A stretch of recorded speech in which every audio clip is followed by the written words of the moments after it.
लोकसभा चुनाव क्या हुए, फिर से बुलडोजर चलने की खबरें भी शुरू हो गईं साहब। ताजा मामला भारतीय टीम के पूर्व क्रिकेटर और टीएमसी सांसद यूसुफ पठान को लेकर है, जो नई परेशानी में घिरते नजर आ रहे हैं।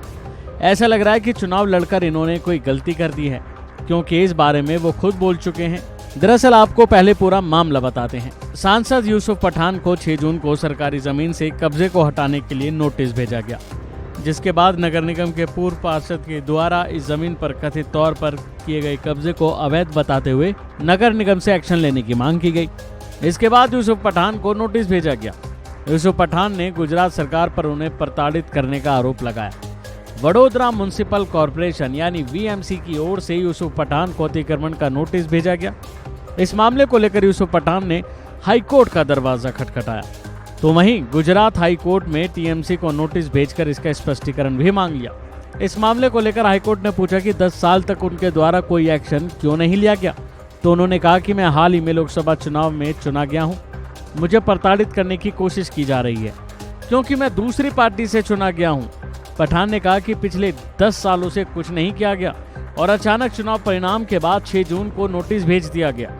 अदालत ने इस मामले पर शुक्रवार को सुनवाई की और इस दौरान गुजरात गवर्नमेंट के वकील ने कहा कि यूसुफ पठान एक सेलिब्रिटी हैं, इसलिए उन्हें अपनी सिक्योरिटी की भी चिंता होनी चाहिए। इस पर अदालत ने पूर्व ऑलराउंडर से कहा कि आप वाई या जेड श्रेणी की सुरक्षा के लिए अपील कर सकते हैं। तो वहीं पठान ने एनक्रोचमेंट वाले मामले में कहा कि वीएमसी ने उन्हें और उनके भाई को जमीन आवंटित करने की बात कही थी और राज्य को इसमें दखल देने की कोई जरूरत नहीं। पठान के आवेदन पर गुजरात हाईकोर्ट ने बीजेपी शासित वीएमसी से जानकारी मांगी। वीएमसी के नोटिस में दावा किया गया कि पूर्व क्रिकेटर ने निगम की जमीन पर अस्तबल बना लिया है, जिस पर बीजेपी पार्षद विजय पवार ने जमीन को वापस हासिल किए जाने का प्रस्ताव रखा। इस प्रस्ताव को जनरल मीटिंग में पारित किया गया, जिसके बाद वीएमसी कमिश्नर दिलीप राणा ने यूसुफ पठान को नोटिस भेजा।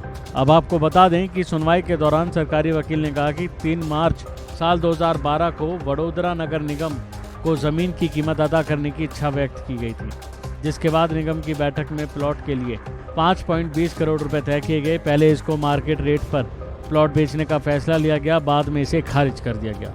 बहरहाल देखना है कि अब इस मामले में क्या क्या बयान सामने आते हैं और खासकर यूसुफ पठान इस मामले को लेकर क्या कहते हैं। अभी के लिए फिलहाल इतना ही। खबरों में बने रहने के लिए देखते रहिए वन इंडिया हिंदी।